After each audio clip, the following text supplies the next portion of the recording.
लीलाओं की कमल वदना पद्मता थी। वे दोनों फसीला नदी के तट पर सत्यनारायण भगवान का पूजन करते थे। कहाँ? नदी के तट पर पति और पत्नी दोनों एक साथ करते थे। क्यों? क्योंकि धन बहुत हो, मकान बहुत हो, पर उस मकान में रहने वाला कोई घर ही नहीं है, उस मकान को संभालने वाला कोई पुरुष नहीं है, उस मकान में एक बच्चा किरकारी नहीं मार रहा है, तो मकान में सुधार। इसलिए वो राजा परेशान था, संयोग से जब पूजन करते थे। इतने में साधु नामक वैश्य बनिया बहुत प्रकार के नौका घर भरा नदी के किनारे ठहरा करके, और राजा और उनकी पत्नी को व्रत पूजन करते देखा, उसे बड़ा अच्छा लगा। नदी के किनारे ठहरा कर नाव को झलको और राजा के पास पहुंच गया। उनको देखते ही बड़े श्रद्धा भाव से पूछा, हे राजन, आप भक्ति युक्त होकर के क्या करते हैं? वैश्य समझ गया कि भक्ति तो सब करते हैं, लेकिन राजा और राजा की धर्म पत्नी ये दोनों भक्ति युक्त होकर के भक्ति करते हैं, इसलिए मुझे जानकारी लेना चाहिए। हो सकता है हमारा भी जो कार्य होता है आज भी इससे प्रारंभ हो जाएगा। अच्छा पहुंचा पूछा, राजा ने कहा, हे साधु, मैं अतुल तेजस्वी भगवान विष्णु का पूजन करता हूँ। किसका? अतुल तेजस्वी। अतुल तेजस्वी कौन है? विष्णु भगवान अतुल तेजस्वी, जिसके तेज की तुलना न किया जाए और जिसके सुंदरता की तुलना न किया जाए, वह हमारे लक्ष्मीपति सत्यनारायण भगवान विष्णु है, जो कि ब्रह्मा और शिव भी पहचान नहीं पाते हैं। सामने खड़े रहने पर हमारे दिलों की विष्णु भगवान है कि कोई और। उसने क्या कहा, मैं कुल देश की भगवान विष्णु का पुत्र की कामना से पूजन करता हूँ। किसके लिए? पुत्र का। तो बढ़िया वैश्य का, हे राजन, इस व्रत का विधान आप मुझसे भी कहें, मैं भी आपके कथनानुसार व्रत करूंगा, क्योंकि मुझे भी कोई संतान नहीं है और हमने बहुत देर से प्रयास किया। भगवान ने संतान पाने की कई विधान बताया। पावन पुण्य सवाला सत्संग के विधान से और हरिवंश के पुराण से और श्रीमद् भागवत की कथा से। अगर ग्रहों के द्वारा होता है, संतान नहीं प्राप्त हो रहा है, यह चार में से एक करा लेने से हो सकता है कि नारायण कृपा कर सकते। ऐसा विधान भगवान ने बताया। सारा विधान समझ लिया और कहा कि हम भी सत्यनारायण भगवान की कथा सुनेंगे, पर ऐसे सुनने वाले नहीं है। हम बहुत पूजा पाठ दान पुण्य किया, लेकिन अब तक नारायण हमारा सुने नहीं। अब जब नारायण गोदी में संतान दे देंगे, तब तीनों एक साथ बैठ करके नारायण का कथा श्रवण करेंगे। हमारे लक्ष्मीपति सत्यनारायण भगवान तुरंत प्रसन्न हो गए। बोलिए वृंदावन बिहारी लाल की जय। प्रसन्न हो गए। 10वें महीने ऋतु की एक श्रेष्ठ कन्या को उसकी भार्या जन्म दिया। कन्या क्या दिया? कन्या रत्न कोई रत्न नहीं है। भगवान कहते हैं रत्न को पहनने वाला, रत्न को संभालने वाला अगर कोई नर नारी नहीं है तो जगत के लिए शोभा नहीं देता। भगवान ने क्या दिया? यह कन्या रूपी रत्न तुम्हें मैं आज समर्पित करता हूँ। लो निज हृदय का प्यारा टुकड़ा आज तुम्हें मैं अर्पित करता हूँ। क्योंकि जो अर्पित करता है ना, वो इसको अपने हृदय पर पत्थर रख करके पूजा करता है। आसान हुई है। हाँ, वो तो माता ही समझ सकती है। भगवान कहते हैं शिक्षा के गुरु बनाए घूमत है। शिक्षा के गुरु बहुत है, पर दीक्षा के गुरु सिर्फ एक है, वह जन्म देने वाली जननी माँ है। वह दीक्षा देती है और दीक्षा जो ग्रहण कर लिया है उसे शिक्षा पाने में कठिनाई नहीं प्राप्त होगा। पमुत्र गुरु के साष्टांग चरण देना माथा अपने आप गुरु दोनों भूजा को उठाए बेटा आनंद रहो, प्रसन्न हो। कुछ समस्या है बताओ बेटा?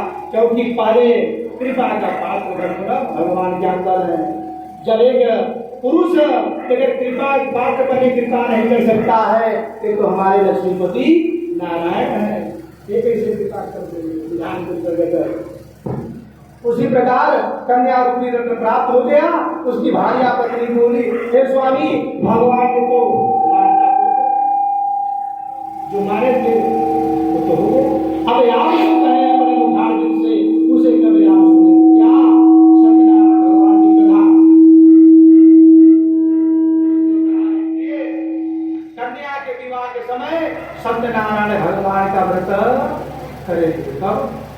विवाह के भैया पहले लोग जड़े से पास व्रत का, पास जड़े से जमीन से तो पहले लोग पास काट के लिए और घर घरे कुछ लोग क्या बात लगती है और अब का होता बाकी वो प्रसवान से करे ही नहीं मिला रहा बोल के बात तो ले गया कि ना हो जाए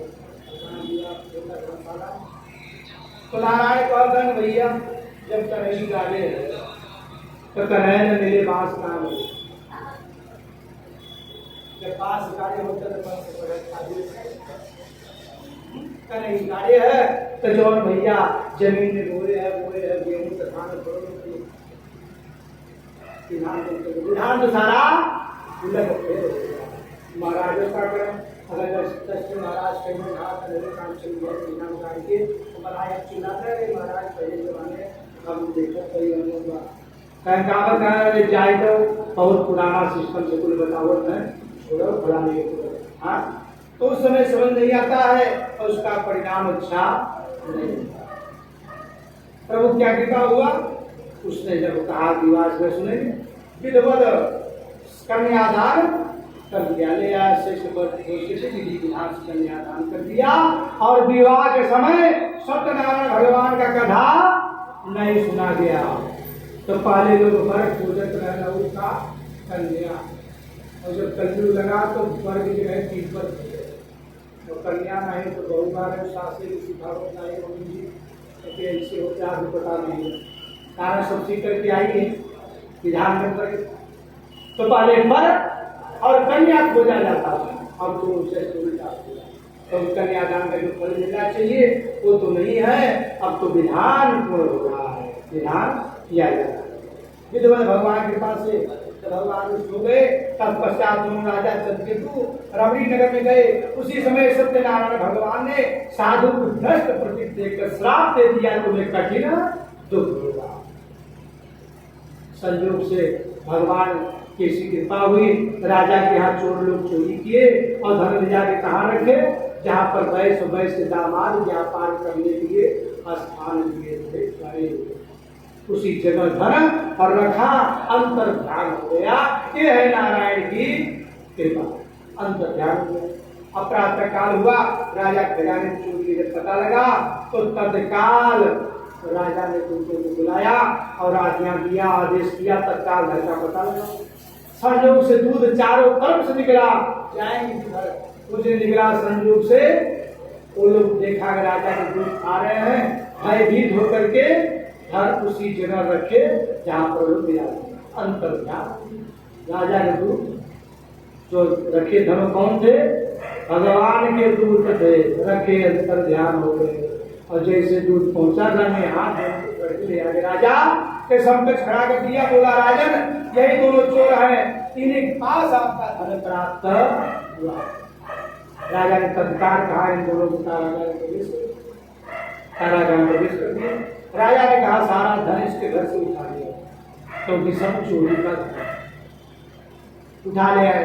अब उसकी पत्नी लीलावती और कन्या कलावती हाथ ब्याज भूख प्यास की चिंता से दुखी होकर घर घर फिरने लगी और कन्या कलावती घर घर भिक्षा मांगने लगी।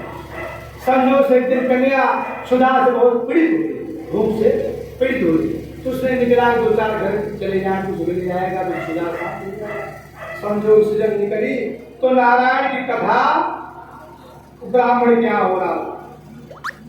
जब उसने निकला तो देखा कथा हो रही है भगवान की वहां बैठ गए और बैठी कथा सुना। कथा सुनने के बाद जब प्रसाद लेकर घर पहुंची तो काफी रात्रि हो गया उसकी माता लीलावती कलावती से प्रेम सहित पूछने लगी, पुत्री कितनी रात्रि तक तुम कहाँ थी और तुम्हारे मन में क्या चल रहा है? कन्या ने कहा, मैंने ब्राह्मण के घर मनोरथ सिद्ध करने वाला व्रत देखा और वहां बैठ हमने कथा सुना, हमने वर मांगा और सत्यनारायण भगवान का प्रसाद लेकर घर आ रहे हूँ। तो उससे माता को याद आया, हमारे पति भी सत्यनारायण भगवान की कथा माने थे, एक बार नहीं कथा नहीं सुने, लगता है किसी कारण इतना बड़ा दुख हम लोगों को प्राप्त हो रहा है। उसने याद किया नारायण को, कहा प्रभु हमारे पति और हमारे दामाद का अपराध आप क्षमा करें, हम आपका कथा श्रवण करेंगे। भार्या संकल्प कर दिया, वैश्य की पत्नी। तब नारायण समझ गए अब तो कथा होकर के रहेगा। अब कहा माता संकल्प कर दी तो पति को साथ तो बैठना पड़ेगा। भगवान तत्काल प्रसन्न हुए ऐसी वाणी सुनते ही, और आज की रात्रि में राजा घर भगवान स्वप्न में पहुंच गए और राजा को स्वप्न क्या दिया है? राजन बंदी गृह में उपस्थित भोर होते ही वैश्य दामाद को धन के साथ छोड़ देना, नहीं तो आपका धन पुत्र सब हम नष्ट कर देंगे। क्या भगवान स्वप्न दे रहे हैं किसको? राजा को। अब जब राजा को स्वप्न मिला, जितनी रात्रि से बचा था उतनी रात्रि तक राजा को निद्रा नहीं आया, और जैसे ही प्रातः काल हुआ उसने उठा, संध्या पूजन करके अपने सभा में बैठा और अपना रात वाला स्वप्न बताया और तत्काल दूतों को आज्ञा दिया, कारागार से वैश्य दामाद को मुक्त करके मेरे समकक्ष ले आओ, वो दोनों अपराधी नहीं है। मुक्त करके ले आए। राजा के पास जब दोनों पहुंचे तो बड़ा कांपने लगे, हिलने डुलने लगे, लगातार कुछ ऐसे बड़ा दंड मिले। लेकिन नारायण तो कृपा पहले से कर चुके हैं। क्या जीवन है तेरे